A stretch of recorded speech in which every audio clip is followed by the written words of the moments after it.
Greetings, friends and brethren from around the world. It has been 55 days since the special operation of the Russian military forces began in Ukraine. That's how they call it. They call it a special military operation. After 55 days of this horrible conflict, which has brought so much devastation, destruction, civilian casualties and other casualties, both sides, both the Russian and the Ukrainian sides, do agree that the war has now entered into a second phase. What is that second phase? Well, as I reported to you last time, the Russian forces have withdrawn from around the capital of Ukraine, Kiev. Kiev, of course, celebrated that as a big victory. The Russians, however, just mentioned that they were regrouping and realigning their forces so that they would continue their special military operation. In fact, as I have announced to you in my last report, the Russian forces were being regrouped in order to now concentrate on the basically southeast part of Ukraine, which is called Donbas. Basically, that southeast part of Ukraine is consisted of two regions, Lugansk and Donetsk. Both regions, as you probably know, have declared their own independence some time ago, and that independence was recognized by Russia. So they are now called the Donetsk People's Republic and the Lugansk People's Republic. So it has been reported today that basically there has been a new Russian onslaught or a new Russian offensive launched in those two areas with the goal, with the aim to basically cleanse Ukrainian government forces from both of those areas, and to secure those areas, secure them from any further Ukrainian attacks. Sadly, since 2014, when there was a referendum held in Crimea, in which the Crimean citizens decided to join Russia. Now, again, just to remind you, Crimea was has always been a Russian territory, as well as the two now mentioned Lugansk and Donetsk territories. But during the communist era, in the Socialist Republic, during the communist era, the communists just decided unilaterally to basically secede those areas from Russia and to give them over to one of those Soviet socialist republics, and that republic was Ukraine. So, following the demise of the Soviet Union, of course, the Russian populations in those areas did not feel that they were part of the now independent state of Ukraine. So the Crimean people held a referendum back in 2014. They called on the right for self-determination, including the right to secede from a country which they do feel they do not belong, and they basically overwhelmingly voted to rejoin, of course, or to be returned back to their homeland, to Russia. Ever since 2014, the Ukrainian forces had been provoking and shelling the two remaining Russian enclaves in Ukraine, the Donetsk and the Lugansk areas. And sadly, since 2014, various material and civilian casualties have been reported. Russia was reportedly appealing to the world to stop this kind of terror, was constantly appealing to the Ukrainian government authorities to secure the autonomy for those two areas, Lugansk and Donetsk, and to respect the rights of those citizens there to speak Russian language, use Russian language, and preserve their cultural heritage. However, the Ukrainian government forces heeded not any of those appeals, and then all of a sudden, on February 24th of this year, we had this, to many people, unexpected intervention of Russia in Ukraine. Well, frankly, brethren and friends, it was well expected if you consider that for 8 long years, Russian population in those two areas was constantly provoked and constantly being targeted by the Ukrainian government forces. It was expected because, it is expected if you provoke somebody for 8 long years that sooner or later that one is going to react. The last straw was the Ukrainian aspirations to NATO. Now, when the Soviet Union came to demise, Russia was promised that NATO would not be expanding to the east, meaning expanding to its borders. However, that promise was not kept. And then when Ukraine was finally invited to NATO and was given offer to join NATO, that, among other things, provoked this military intervention of Russia. Not only that, but also aside of that, it was the constant violation of human rights of the ethnic Russians who live in those two ethnic areas, in Donetsk and Lugansk. So today it has been reported that the new phase now is that all the Russian forces have now basically concentrated their military activities around the Donbas. Those two areas, Donetsk and Lugansk, are called Donbas. They've basically concentrated their military activities in Donbas. There is one pursuit that I have, which is to basically expel all the Ukrainian government forces from those two areas, and to obviously secure those two areas from any further threat that might be coming from the Ukrainian government forces. As expected, and as I have been warning you since my very first update from East Europe from this conflict, the city that has suffered most in this terrible, tragic conflict between the two Slavic brotherly nations is the city of Mariupol. Now, the city of Mariupol, I want to remind you once again, was a thriving city before this conflict. It is a strategic port on the Azov Sea, which is joined to the Black Sea. It was the point where the export of Ukrainian goods was going out. And the city, however, regardless of the fact that it was given by the communists to the Ukraine, the city is Russian-speaking city. It's a Russian-speaking city. The population of Mariupol has a very lovely history, and it just breaks my heart to see now the photos of the horrible devastation. But I knew, brethren, that was going to happen simply because of its strategic position. Namely, the city of Mariupol belongs geographically to the Donetsk region, to the Donetsk or Donbas region. So it's basically a region dominated ethnically by the Russians. The city itself, just prior to this conflict, had about 440,000 residents. The number of Russians and Ukrainians living in the city was basically equal, with a slightly higher number of Ukrainians than Russians. There was a significant Greek community that lived in Mariupol. In fact, the last diplomat who left the Ukrainian areas that were under the attack was the Greek consul to Mariupol. So the Greek community that goes back has a long history of living in that area. There was a significant number of Greeks, and there were other minor communities like Belarus, like Jews, Bulgarians, etc. It was a thriving, beautiful city. However, I knew, and in my very first update, I mentioned to you, I drew your attention to the fact that city was going to suffer the most casualties of all the cities. Because it was very clear, brethren, at least it was clear to me, and I tried to make it clear to you as well in all of my updates.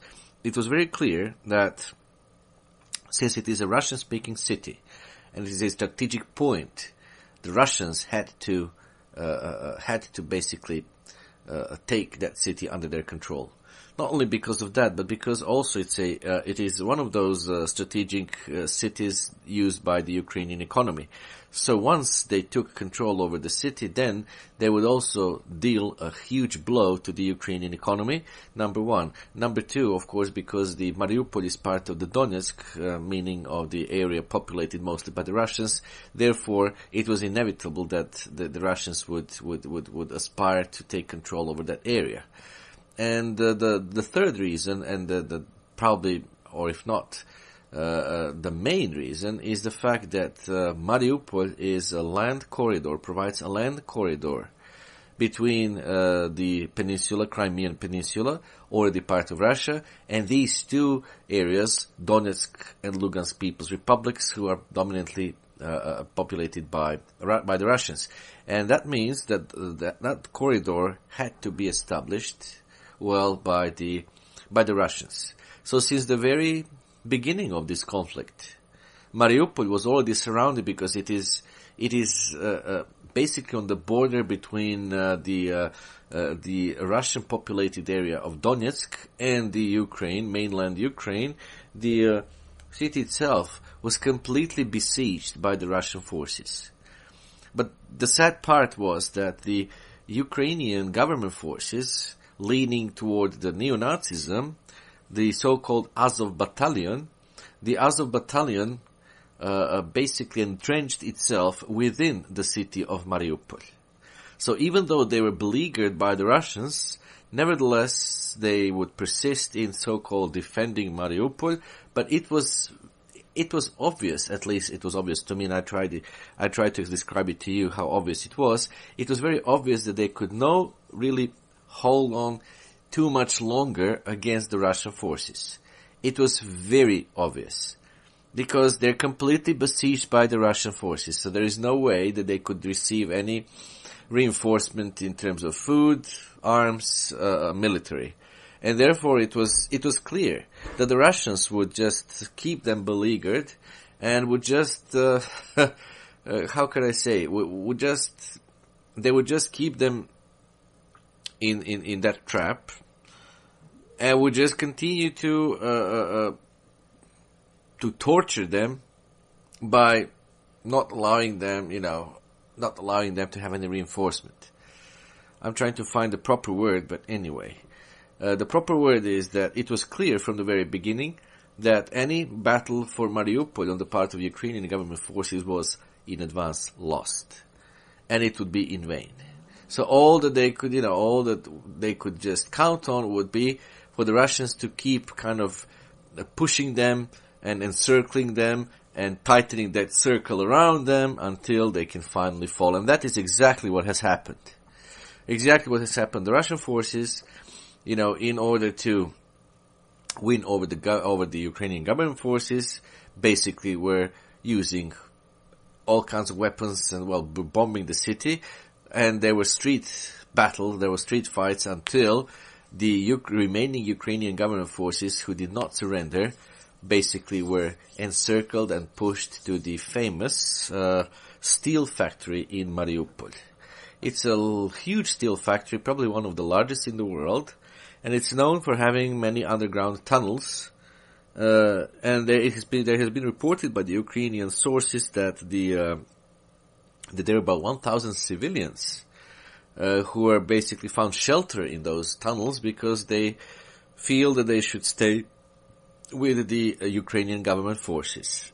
That's what they say. However, the Russians have repeatedly sent warnings and have given ultimatums for hoping that the Ukrainian government forces, the neo-Nazi Azov battalion, would at least spare civilians and spare their own lives. They were giving them warnings that they would just spare their lives if they would surrender. Now, the Mariupol Marine, Ukrainian Mariupol Marine forces surrendered to Russians, and therefore, again, around the very city of Mariupol, there was no Ukrainian government forces who could possibly lend some help or reinforce the Ukrainian military, Ukrainian soldiers within the city. So after the street battles, they completely had to withdraw to this Azov steel factory, a famous factory, and they're completely besieged by the Russians. There is no way that they can come out.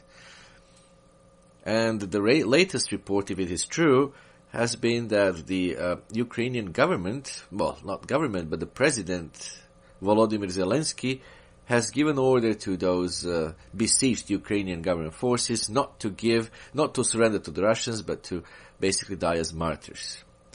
It has been reported that about 4 times the Ukrainian government tried to rescue the members of that battalion by trying to send helicopters, or at least to rescue the leaders of that battalion by sending helicopters or sending a ship, but all of that was in vain, again, because the city has been, since the beginning of this conflict, has been completely surrounded, that is, by the Russians. There was no way that the Ukrainian government forces could do anything to help their soldiers within the city.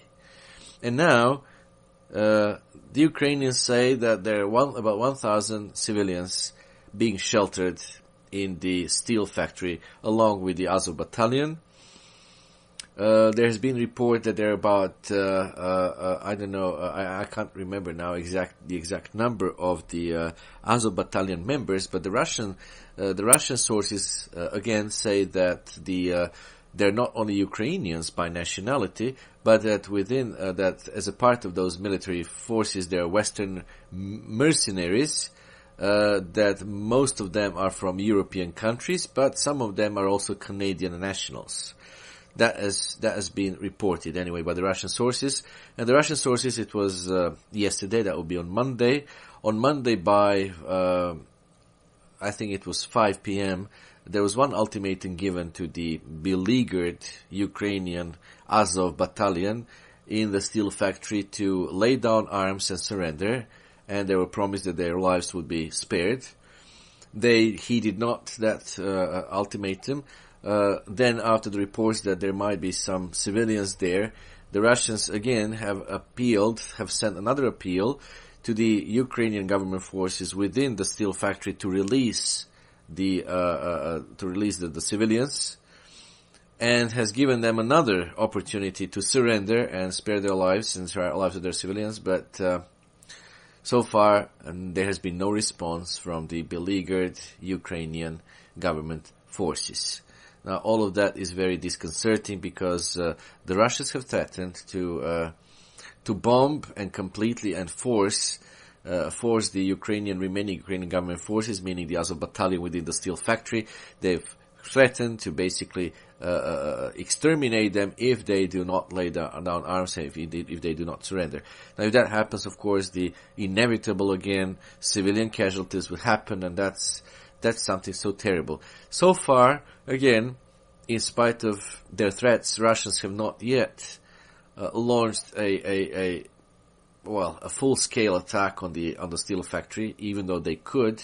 They have all the military equipment that could, very easily and quickly deal with that situation by, completely bombing it or flooding it with, and flooding their tunnels, their underground tunnels, and forcing them to come out.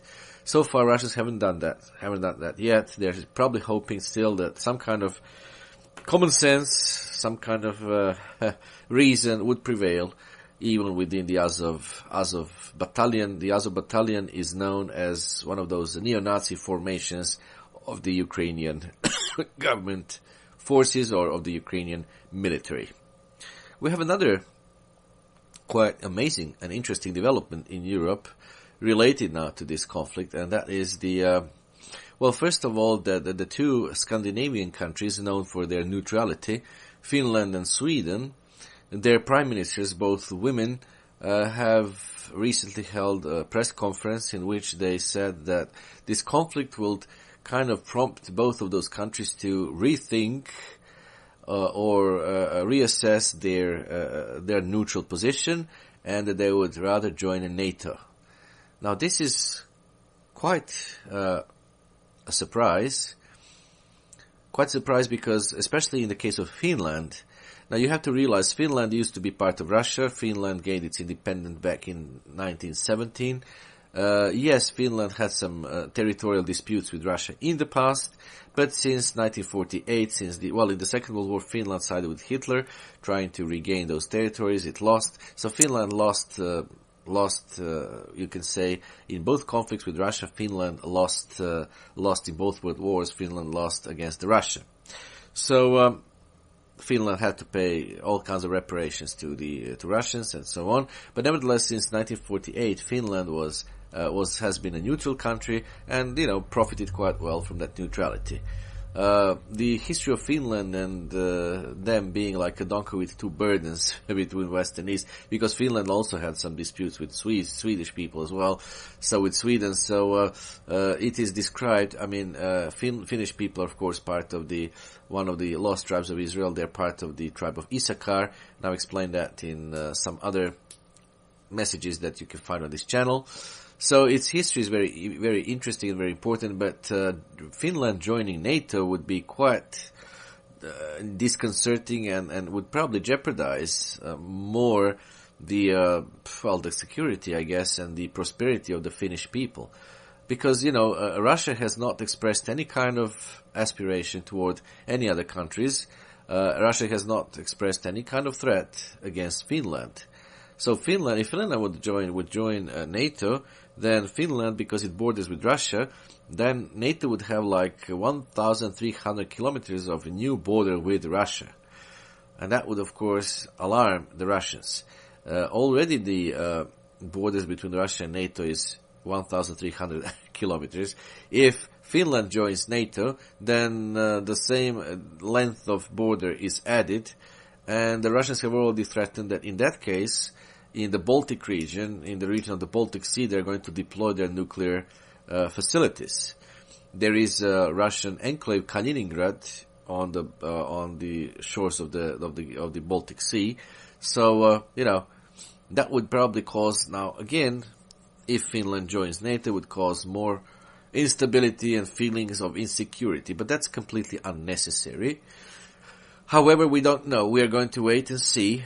NATO, I think, is having summit on 29th of June or sometime soon. Finland, by then, may join NATO. As far as Sweden is concerned, the Swedish elections will be held in the fall, in September. So perhaps that decision on the part of Sweden might be perhaps taken later.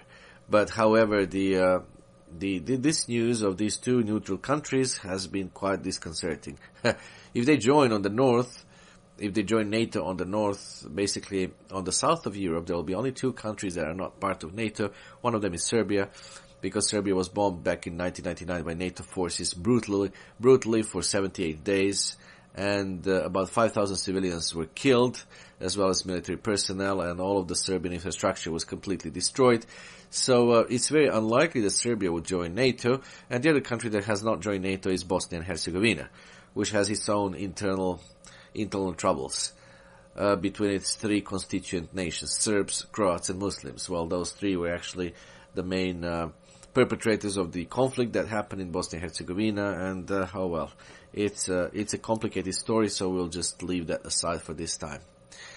Therefore, these are basically the main news. So the war in Ukraine has now entered the second phase. The Russians have launched a new offensive basically only on southeast of Ukraine, basically in the areas where Russian ethnic population lives.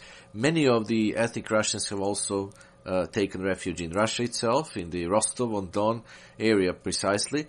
Russians were kind of very cautious, knowing that this conflict might just threaten the Russian-speaking population. The Russians, what they did was that they warned the ethnic Russians in those two regions of possible civilian casualties and have prompted them to evacuate. So many civilians did evacuate from those two areas. Sadly, unlike many civilians from the poor city of Mariupol, who have not evacuated in time, and now about 140,000 of them are trapped right there in the city between in this conflict between the two sides. Again, the city of Mariupol has been basically taken by the Russians, but the last fortified, let's say, the resistance to the Russian control is the Azov steel, so-called Azovstal, the steel factory in Mariupol, which has been now used by the Azov battalion as its fortification against the Russians. But they have no chance. They have no chance because there is no reinforcement that they can receive from the Ukrainian government. So therefore, they can either lay down their arms and surrender, or they can just be killed in any other Russian onslaught that might happen at any moment. Finland and Sweden have asked to or have stated that they are going to review their neutrality status with possibility of joining NATO. If that happens with Finland, Russia has threatened that it is going to deploy its own military, its own nuclear, that is, facilities in the area of Baltic Sea. And there is another interesting development. It's economic development in Germany. In Germany, as much as the prices of petrol has doubled in your Western countries, in Germany the prices of some staples have doubled, mainly the cooking oil. The cooking oil is now in shortage in Germany, and various other staples seem to be in decline. One thing that would make you laugh is the fact that the cooking oil has been so expensive now that the various German restaurants have taken off the pommes frites, as we call it here, French fries, as you call it in America. They've taken French fries off their menus because it is too expensive to serve French fries in their restaurants. I think the last report that I read was that a liter of cooking oil is now €5, which is horrendous. There have been some funny instructions by the German Chancellor to the Germans that they should, be very resourceful and very resourceful when it comes to commodities, so that they would win Russians. Like, there were instructions to German people that they should be taking shower 3 times a week rather than every day. That they should be showering, if possible, with cold water rather than hot, and so on. I mean, this kind of madness, my dear friends, I have never. I've never seen this kind of madness. The latest madness that we saw was the beginning of the COVID-19 pandemia, when in the Anglo-Saxon nations, people just rushed to buy toilet papers and tissues and kitchen towels and so on, and then there was a shortage of those commodities. Nowadays, we have this now madness that I've just quoted to you from Germany, which is just, it's so ludicrous. If somebody said something like that like 5 years ago to Germans, I guess such a politician would have no choice. By the way, the German Chancellor Olaf Scholz is a kind of a pale copy of what Angela Merkel was. So he's kind of a weak leader, and I think Germans are going to get fed up with him very soon. He was already booed out and booed at one of the meetings, in public meetings in Germany, which he held speech and said to the Germans that they had to be resourceful because of this war with Russia. They called him liar. They booed him, and I think the fact is that the Germans are going to be very disappointed with their current government and their current chancellor. Germans are going to be seeking strong hand, and be not surprised if that strong hand would be provided by one of the politicians who has fallen into some kind of obscurity because of the plagiarism scandal several years ago. He's now Doctor of Philosophy. He also has a financial firm that he founded in New York. He speaks perfect English. Unlike many Germans, he has some foreign or international experience. So he can see the world in a better light, I wanted to say. And he's a very kind of slick and kind of likable. He used to be the German Minister of Defense, so he knows about the military. He used to be the German Minister of Finances as well, so he's into the financial area, very prominent. His name is Karl Theodor zu Guttenberg. Last year, on 5th of December, that was the last year, it was his birthday. He was born in 1971, and I'm basically 11 months older than him. In any case, he gave a wonderful, well, there was an article about him, in English, which I quoted to my friends. The article described some of his biography and his latest achievements, that he now lives in Munich and he's well off. He has an aristocratic background as well. Through his maternal line, he's linked to the Habsburgs. And the article actually, the conclusion of the article was amazing. The article said that yet a bright future waits for this man. I would say that that would be the case. I would say that that would be the case because he might be exactly the next leader of Europe in the years to come. He might be exactly a man who will be achieving all kinds of interesting things. But we will speak about him when he becomes more prominent on the world scene. I'll probably give you an update on him. And those of you listening to this update now might remember that I mentioned him on time.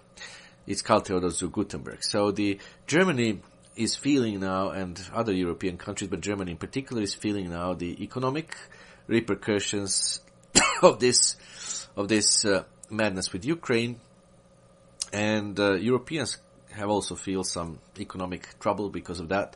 And on the other hand, the demented Joseph Biden just continues to push for his agenda or somebody else's agenda, whoever is behind him. And what we have now with him is that he is still kind of thinks that, the regime in Russia should be changed, this, that, and the other. He's, as always, meddling into other countries' businesses. And at the same time, at home, his own nation is in total economic turmoil, which he is causing, by the way. And the Europeans are now feel pressured by the United States to kind of impose sanctions against Russia, and the Europeans are not going to like that very much. So in the months to come, in the years to come, we're going to see more self-assertion on the part of Europe. Europe will certainly form its own European army. Europe will certainly define its own foreign politics the way it wants, and Europe is going to become the main factor in the worldwide politics, because Europeans already have very good established relations with Latin America, with Africa, and with other continents other than Russia. So we're going to see some more division in the world, and we're going to see how these things happen. The second phase, Russian-Ukrainian conflict, has entered now into the second phase. The focal point is now the southeast Ukraine, basically the Donbas area, the area populated mostly by the ethnic Russians. It is expected that the city of Mariupol will completely be, which is now already under the Russian control, that will be completely fall once the Azov steel factory is eliminated, and the Ukrainian forces, the Mariupol strategic city, will be completely into the Russian hands. It is expected, as far as I can tell you, is that the Donetsk People's Republic and also self-proclaimed Lugansk People's Republic will be completely cleansed from the Ukrainian government forces, and it's very likely that they would also hold a referendum or not, but they would join Russia and be now under the Russian protection. And we are going to see how this how this all has consequences on economy. It certainly is going to slow down economic development, not only in Europe, but very much also in the Anglo-Saxon world. So the consequences we are going to see now in the years to come. So this was my latest report given to you on April 20th, 2022. Stay tuned, and as again, I have one advantage, that my country is in good relations. My country, Serbia, is in good relations with both countries, both Russia and Ukraine, and therefore we receive the credible news from both sources. And therefore, because of that very unique position, and because of the Serbian media being open to both sources, I can always give you a balanced approach, and I can give you always the latest updates from both sides. As I think, just like all of you do share with me, the desire for this conflict to be over as soon as possible, and this madness and this destruction and this chaos to stop immediately. But I think we are getting closer to that. Once the Russians have secured their grip on the Russian populated areas, once they have their grip on the city of Mariupol, I think then the Ukrainians will have probably no other choice but to accept whatever agreement they have to accept, because any military help from the West is not going to help. It's not going to help because the Russians are doing very good job at preventing Ukraine getting any real help in ammunition, because they've targeted railways, they've targeted the ports, and they've targeted some of those warehouses where there are weapons and petrols and so on. So therefore, hopefully this second phase hopefully will result in the end of this conflict. Keep in mind also that May the 9th, the Victory Day approaches, and I think that Russia by that day would certainly Russia would just aim to kind of end this conflict and proclaim that it has achieved all of its goals. May the 9th is always Victory Day, when, the victory parade is always a big parade in Moscow, when we see the show of the latest, of those things that they want to show to the world, to show the latest Russian military achievements and so on. So hopefully by May the 9th, hopefully all of this destruction and tragedy will finally come to an end. This was my another report. Stay well and stay tuned until the next time, friends. Goodbye.